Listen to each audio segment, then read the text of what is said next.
Hoy te presento la onda.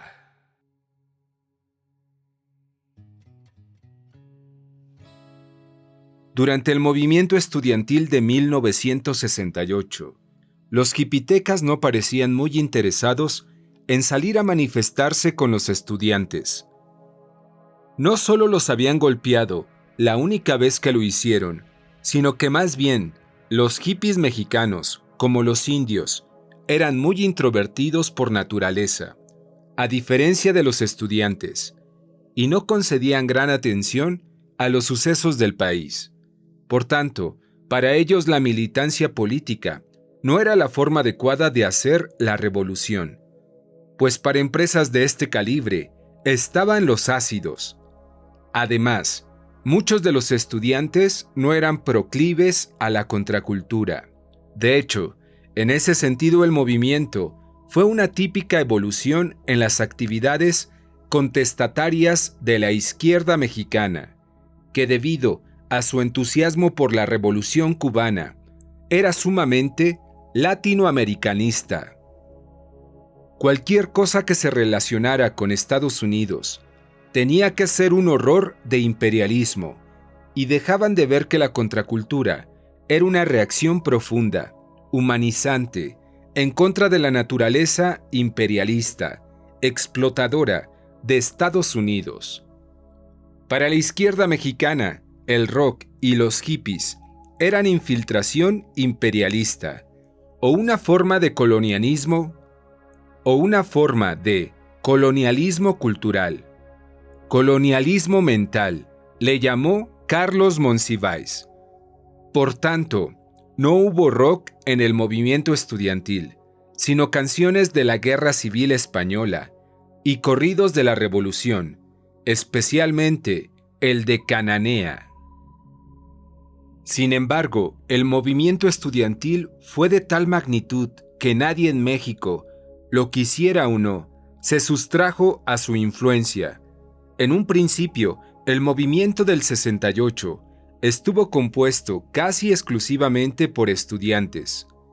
A pesar de que el gobierno insistía en la aburridísima tesis de que fuerzas extrañas de ideologías exóticas manipulaban a los pobres estudiantes aztecotas. Pero, para el mes de agosto, se había vuelto un gran movimiento popular que conjuntó a distintos sectores de la sociedad mexicana.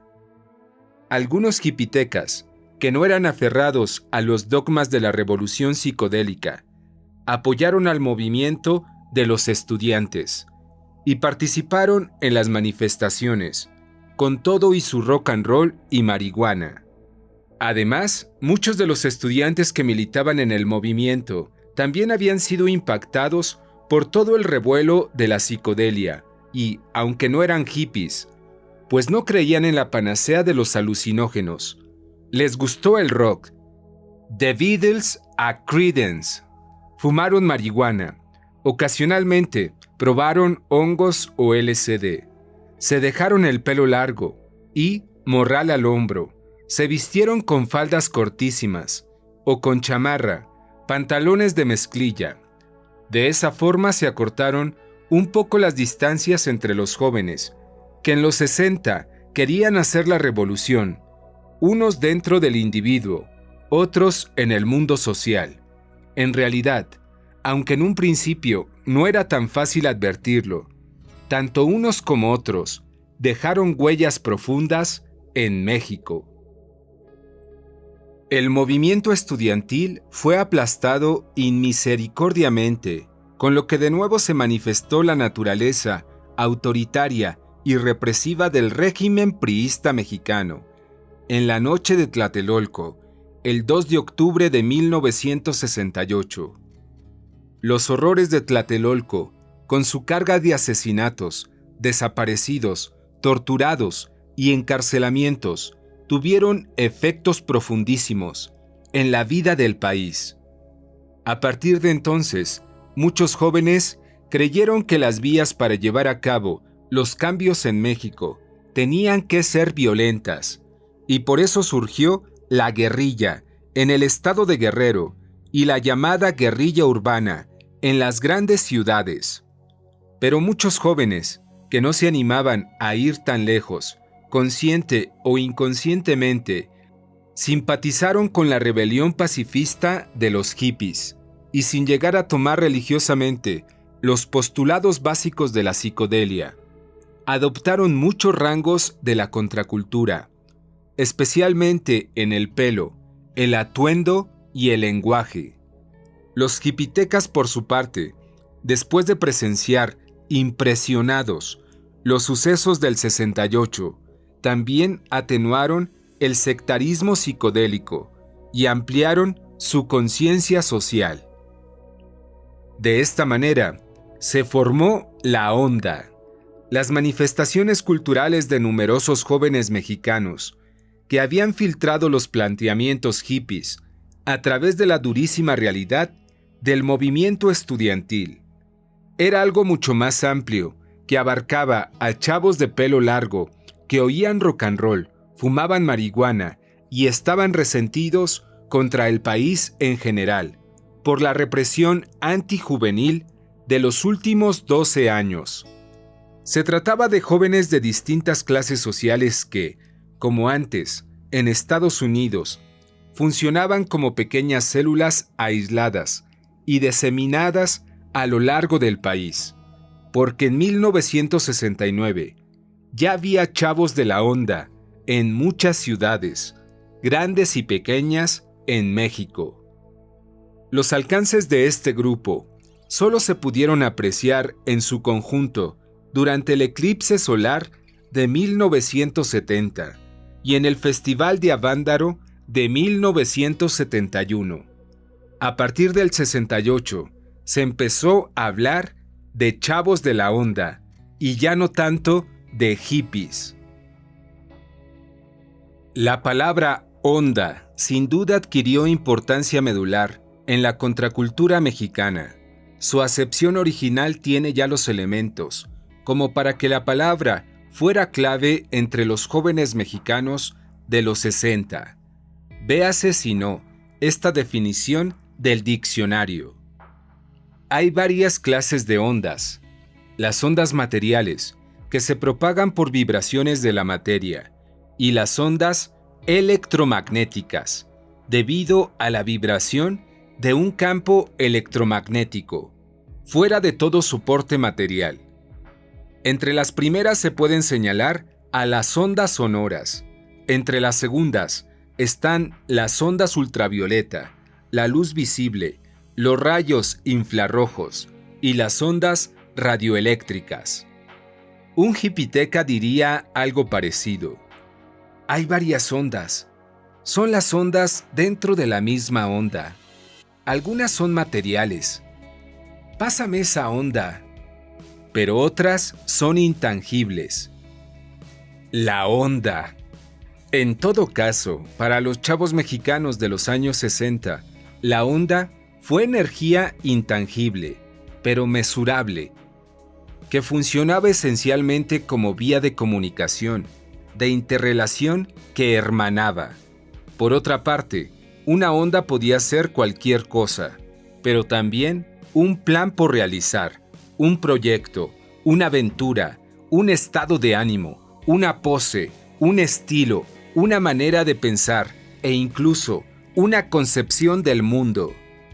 Pero agarrar la onda era sintonizarse con la frecuencia adecuada en la manera de ser, de hablar, de vestir, de comportarse ante los demás. Era viajar con hongos o LSD, fumar mota y tomar cervezas. Era entender, captar bien la realidad, no solo la apariencia, llegar al meollo de los asuntos y no quedarse en la superficie. Era amar el amor, la paz y la naturaleza. Rechazar los valores desgastados y la hipocresía del sistema que se condensaba en lo fresa, la antítesis de la buena onda.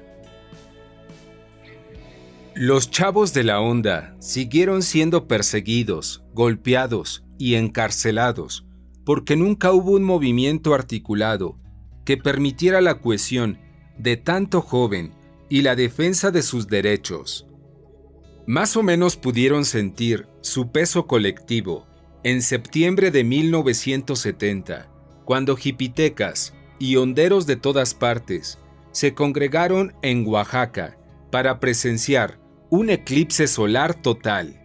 El sitio perfecto de observación era Miahuatlán, y allí se instalaron los equipos científicos, pero el personal de la onda se dispersó por los puertos del Pacífico o fue a Monte Albán, pues el eclipse fue visible en una buena franja del estado de Oaxaca. En los distintos sitios se llevaron a cabo todo tipo de rituales cósmico-acuarianos y fue alto el consumo de alucinógenos para ver el eclipse hasta la madre. Así ocurrió en medio del estrépito esotérico y después los más de 100,000 macizos regresaron muy contentos a su casa.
Muchísimas gracias por tu visita. Te invito a consultar el libro La Contracultura en México, de José Agustín.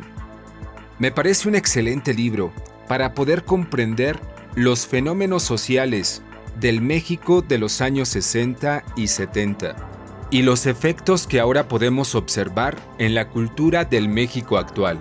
Además de que José Agustín tiene una excelente narrativa, crítica, profesional, chistosa, atractiva, creativa y original. Que tengas un excelente momento. La buena onda para ti.